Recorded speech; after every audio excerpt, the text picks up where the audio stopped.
अस्सलाम वालेकुम class, how are you all. मैं उम्मीद करती हूँ कि आप सब खैरियत से होंगे। आज हम लोग पढ़ेंगे फ़िज़िक्स में ग्राफिकल एनालिसिस ऑफ मोशन। ठीक है, जैसे कि आप यहाँ से आप देख सकते हैं पेज नंबर 40 पे है आपका ये टॉपिक। आज हम न्यू टॉपिक स्टार्ट करेंगे। इससे पहले हम इस चैप्टर में पढ़ चुके हैं कि मोशन क्या होता है, मोशन के डिफरेंट टाइप्स हमने पढ़ी, ट्रांसलेटरी मोशन, रोटेटरी मोशन वगैरह। इस तरह हम स्पीड के बारे में पढ़ चुके हैं, स्पीड क्या होती है, एक्सेलरेशन को हमने डिस्कस किया, वेलोसिटी के बारे में हमने पढ़ा। आज हम ये देखेंगे ग्राफिकल एनालिसिस ऑफ मोशन। इसका मतलब ये है कि हम किसी ग्राफ को देखते हुए ये कैसे एनालाइज कर सकते हैं किसी बॉडी का मोशन कैसा था। अब ग्राफ होता क्या है आपके पास, ग्राफ जो है एक पिक्टोरियल वे होता है, मतलब एक पिक्चर होती है। ये होता है, उसके दो एक्सिस होते हैं, ठीक है। एक होता है एक्स एक्सिस और एक होता है वाई एक्सिस। ये जो नीचे एक हॉरिजॉन्टल लाइन होती है इसको आप एक्स एक्सिस बोलते हैं, ठीक है। इसको हम एक्स से रिप्रेजेंट करते हैं। जो वर्टिकल लाइन होती है इसको हम बोलते हैं वाई एक्सिस, इसको हम वाई से रिप्रेजेंट करते हैं। और यहाँ पर जो सेंटर में इधर इन दोनों के सेंटर में जो एक ये पॉइंट होता है ये ओरिजिन कहलाता है, जहाँ पर दोनों क्वांटिटीज़ ज़ीरो होती हैं, इसको हम ओरिजिन बोलते हैं। अब क्या होता है, एक क्वांटिटी ग्राफ जो है दो क्वांटिटीज़ के दरमियान में रिलेशन को रिप्रेजेंट करता है। एक क्वांटिटी एक्स एक्सिस पे होती है, एक क्वांटिटी वाई एक्सिस पे होती है। तो हम इन दोनों क्वांटिटीज़ का आपस में रिलेशन इस तरह से पता कर लेते हैं। अब इसको इनमें क्या होता है कि जो एक्स एक्सिस पे जो भी क्वांटिटीज़ हम लगाते हैं उनको वो इंडिपेंडेंट होती हैं, वो क्वांटिटीज़ किसी पर भी डिपेंड नहीं कर रही होती। और जो वाई एक्सिस पे हम क्वांटिटीज़ को लिखते हैं वो होती हैं डिपेंडेंट, यानी कि वो एक्सिस एक्सिस वाली क्वांटिटी के ऊपर डिपेंड कर रही होती है। अब इसकी हम बुक से डेफिनेशन पढ़ लेते हैं जो कि आपने याद भी करनी है। ग्राफ की डेफिनेशन अगर आपसे पूछी जाएगी तो आपने ये लिखना है, graph is a pictorial way of representing information about relation between various quantities.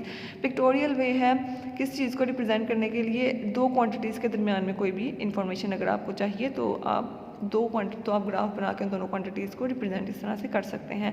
The quantity between which a graph is plotted are called variables, यानी कि जिन दो क्वांटिटीज़ के दरमियान में ग्राफ प्लॉट होता है उनको आप बोलते हैं वेरिएबल्स, ठीक है, उनको आप वेरिएबल्स बोलते हैं। One of the quantity is called independent quantity and other quantity is called dependent quantity. यही चीज़ जो मैंने यहाँ पर आपको बताई, एक क्वांटिटी इंडिपेंडेंट होती है, एक डिपेंडेंट होती है। अब इंडिपेंडेंट कौन सी होती है, जो कि एक्स एक्सिस पे होती है, और जो डिपेंडेंट होती है वो वाई एक्सिस पे प्लॉट की जाती है।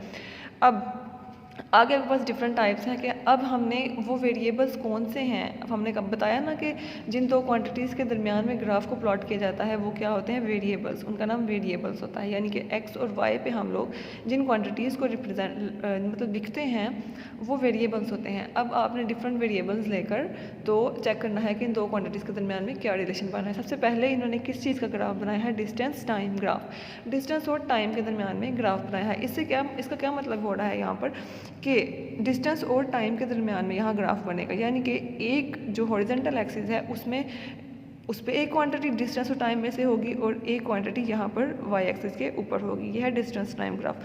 अब एक चीज़ आपको मैंने बताया कि एक्स एक्सिस पे हमने वो क्वांटिटी रखनी है जो इंडिपेंडेंट है। अब अगर हम डिस्टेंस और टाइम के दरमियान में ग्राफ प्लॉट कर रहे हैं तो हमने कौन सी क्वांटिटी रखनी है एक्स पे और कौन सी रखनी है वाई पे। तो आपने ये चीज़ अच्छे से याद रख लेनी है कि जब भी आपके पास टाइम की बात हो रही होती है तो आपने हमेशा टाइम को रखना होता है एक्स एक्सिस पे। क्यों? क्योंकि जो टाइम है वो हमेशा इंडिपेंडेंट होता है और एक्स एक्सिस पे हमेशा इंडिपेंडेंट क्वांटिटी को प्लॉट किया जाता है। तो हम लोग टाइम को रख देंगे एक्स एक्सिस पे, ठीक है, क्योंकि टाइम किसी पर डिपेंड नहीं करता। बाकी इस दुनिया की हर क्वांटिटी टाइम पे डिपेंड कर सकती है लेकिन टाइम किसी पर डिपेंड नहीं करता। अब दूसरी बच्चे हमारे पास दूसरा वेरिएबल डिस्टेंस, तो डिस्टेंस को हम लोग रख देंगे यहाँ पर। और आपने याद रखना है कि आपने ग्राफ में सिर्फ और सिर्फ सिंबल्स यूज़ करने हैं, पूरे नाम नहीं लिखने। टाइम का सिंबल होता है स्मॉल टी, डिस्टेंस का सिंबल है यहाँ इन्होंने स्मॉल डी लिखा हुआ है, वैसे एस पी होता है लेकिन इन्होंने इधर डी को यूज़ किया हुआ है, ठीक है। अब आपने ये वाली डिस्टेंस टाइम ग्राफ में कहाँ तक बात याद रखनी है, डिस्टेंस टाइम ग्राफ का आपने हेडिंग देकर यहाँ से याद रखना है, in a distance time graph time is taken along X axis horizontal axis while vertical axis shows the distance covered by the object. अब ये जो हॉरिजॉन्टल एक्सिस है ये क्या है आपके पास, ये एक्स एक्सिस था और जो वर्टिकल एक्सिस है वो है वाई एक्सिस। तो ये वही बात हो गई कि हम लोगों ने क्या किया है, टाइम को एक्स एक्सिस पे रखा है और वर्टिकल यानी कि जो डिस्टेंस है उसको हमने वाई एक्सिस पे प्लॉट किया था। अब इस डिस्टेंस टाइम ग्राफ के डिफरेंट केसेस आने लगे हैं, यानी कि इस डिस्टेंस टाइम ग्राफ को देखते हुए हमें कैसे पता लगेगा कि ऑब्जेक्ट की जो मोशन की टाइप थी वो कैसी थी। अब इसमें तीन केसेस हैं। अब ऑब्जेक्ट रेस्ट पे होगा तो आपको ग्राफ से कैसे पता लगेगा कि ऑब्जेक्ट रेस्ट पे था। अगर object is moving with the constant speed, अगर ऑब्जेक्ट की स्पीड कांस्टेंट थी तो हमें ग्राफ से कैसे पता लगेगा कि स्पीड कांस्टेंट थी, क्योंकि ग्राफ से हमें पता लग जाता है। और इस तरह से तीसरा केस आपके पास है वेरिएबल स्पीड का, ठीक है। तो हम आज इसको एक केस को डिस्कस करेंगे, ऑब्जेक्ट ऑब्जेक्ट एट रेस्ट वाला केस। अच्छा, रेस्ट वाले केस में आपने देखना है, आपने सबसे पहले ग्राफ में कुछ स्केल बनाना होता है ना। हम क्या करते हैं कि जो 5 है, जो टाइम एक्सिस है उसमें हम 5 का डिफरेंस कर लेते हैं, 0 to 5, फिर 5 से अगर हम अगेन 5 का डिफरेंस करें यहाँ 10 आ जाएगा, अगेन यहाँ 5 का डिफरेंस करें तो हम यहाँ पर 15 ले लेंगे। टाइम का यूनिट होता है एस, उसको ब्रैकेट में साथ में लिख देंगे, और यहाँ डिस्टेंस का यूनिट होता है मीटर, तो हम यहाँ ब्रैकेट में लिख देंगे। अच्छा, टाइम का जो हमने स्केल बनाया है उसमें 5 का डिफरेंस किया है, और जो डिस्टेंस का बनाया है स्केल उसमें 10 का डिफरेंस कर लिया है, क्योंकि कम टाइम में हो सकता है गाड़ी ज़्यादा डिस्टेंस कवर कर लें। तो ये 10 मीटर, 20 मीटर और 30 मीटर, ये स्केल आपकी अपनी मर्जी होती है, आप अपनी मर्जी से भी स्केल को डिज़ाइन कर सकते हैं। आप चाहें तो यही वाला स्केल यहाँ पर भी कर सकते हैं, लेकिन इसका कोई इशू नहीं होता। अब हमने क्या सपोज़ करते हैं, जब हमने अपनी कैलकुलेशन स्टार्ट की थी तो बॉडी जो थी वो यहाँ थी, 10 और 20 के दरमियान में यहाँ कहीं थी। सपोज़ हो सकता है कि ये 15 हो सकता है या 14 हो, ठीक है। ये हमें अभी कंफर्म नहीं, क्योंकि हमारे पास वो ग्राफ पेपर नहीं है। अगर ग्राफ पेपर हो तो हमें एग्जैक्ट पता लग जाता है कि ये वाला जो बॉडी जहाँ पर थी वो कौन सी वाली लोकेशन थी। अच्छा, सपोज़ हमारी जो बॉडी है वो 10 और 20 के दरमियान है, हमने कैलकुलेशन ही यहाँ से स्टार्ट की थी। अब जब यहाँ टाइम 0 था तो बॉडी यहाँ पर ही थी। अब सपोज़ हमारे पास 5 सेकेंड का टाइम गुजर गया तो बॉडी अगेन यहाँ थी, ठीक है। बॉडी ने यहाँ से ऊपर की तरफ मूव नहीं किया, टाइम इस तरफ को जाएगा और जो डिस्टेंस है वो ऊपर की तरफ इंक्रीज़ करेगा। तो अगर बॉडी ने डिस्टेंस कवर किया तो वो इस सिमत में जाएगी, ठीक है, लेकिन वो यहीं पर खड़ी है।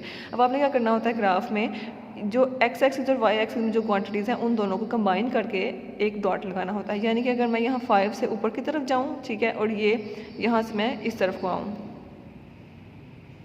और मैं यहाँ से इस तरफ को जाऊँ, ठीक है, तो मैंने यहाँ पर एक डॉट लगा दिया। इस तरह से मैं जब ये 10 सेकंड गुजर गए थे तो बॉडी अगेन यहाँ पर थी, क्योंकि ऑब्जेक्ट रेस्ट पे था, ठीक है। तो हमने ग्राफ से यही चीज़ बतानी थी। अब 10 सेकंड पे मैं ऊपर की तरफ जाऊँ और यहाँ से यहाँ पर, मतलब कि इसकी पैरेलल लाइन में आपने एक डॉट लगा दिया। इस तरह से 15 सेकंड गुजरे तो फिर अगेन बॉडी इधर ही थी।